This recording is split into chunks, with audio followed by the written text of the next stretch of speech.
কি সব বলিস? জুটো গয়না বলছো কি? কোনটা জুটো গয়না? আমার বাক্সে তো কোনো জুটো গয়না থাকে না। দাঁড়াও দিদি, ও কোন গয়নাগুলোকে ঝুটো বলছে সেটা একবার জানা দরকার। ছোট গয়না?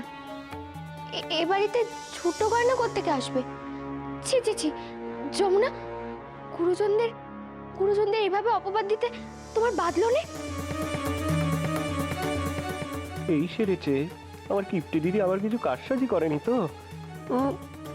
দিদির মুখ দেখে তো সুবিধে লাগছে না, কেমন যেন গরু চোরের মতো মুখ করে আছে। তুকুরি অমন গুরুজনের না মুখে আগুন।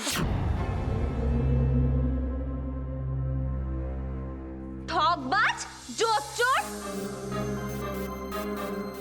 সারাক্ষণ সংসারে ঢং করে ঘুরে বেড়াচ্ছে।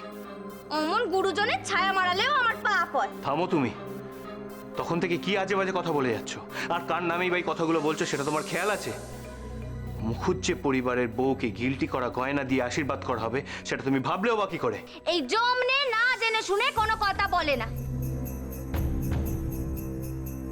মা, এসব কি বলছে সমুর বউ?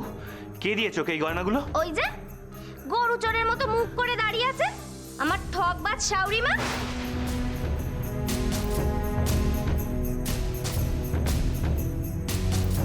কি হলো শাউরি মা? সবাইকে নিজের গুণপনার কথাগুলো একটু খুলে খুলে বলো। ও মা গো, কি দজ্জাল মেয়ে মানুষ গো! হাঁটুর বয়সী মেয়ে কিরকম আঙুল তুলে তুলে নোংরা নোংরা কথা বলছে, একবার দেখো। আবার বলে কিনা আমি ঝুটো গয়না দিয়েছি। হে ঠাকুর, তুমি আমাকে তোমার কাছে টেনে নাও গো, আমার যে আর বাঁচতে সাধ যায়নি। কি মিথ্যেবাদী গো! কি? আমি মিথ্যেবাদী? বেশ, তাহলে ডাকো শেখরাকে, আজই প্রমাণ হয়ে যাবে আমি মিথ্যেবাদী কিনা।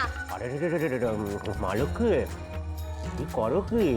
আবার ওইসব স্যাগড়া ট্যাগড়া ডেকে আলাম, এমনিতেই তো কত দেরি হয়ে গেছে। দেরি হোক, আজই ডাকুন শেখরাকে। আজ আমি প্রমাণ করেই ছাড়বো কে ঠিক কে ভুল। এই শাউরি থোতা মুখ আমি যদি বোতা না করে ছেড়েছি।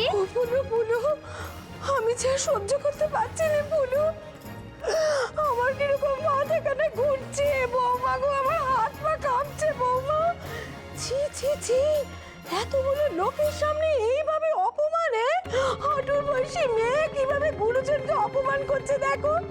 বিশ্বাসা পুলু, সোনার গয়নার সাথে কটা গিলটি করা গয়না ছিল সে কবে কিনেছি, আমি তো ভুলে গিয়েছিলাম। আমি তো সোনা ভেবে দিয়েছি গো দিদি। ছি ছি ছি, তাই নিয়ে এমন উলুস্থুলু কাণ্ড করবে এ তো আমি ভাবতেও পারি রে। আমি তো জানতামই না যেগুলো গিলটি করা গয়না। আমি এখানে আর এক মুহূর্ত থাকবো না, যেদিকে দু চোখ যায় আমি চলে যাব। সর্বলে সর।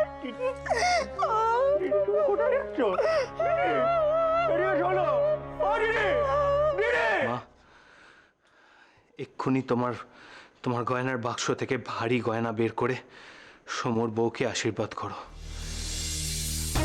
এই কথার যেন অন্যথা না হয়, আমি বলে দিয়ে গেলাম।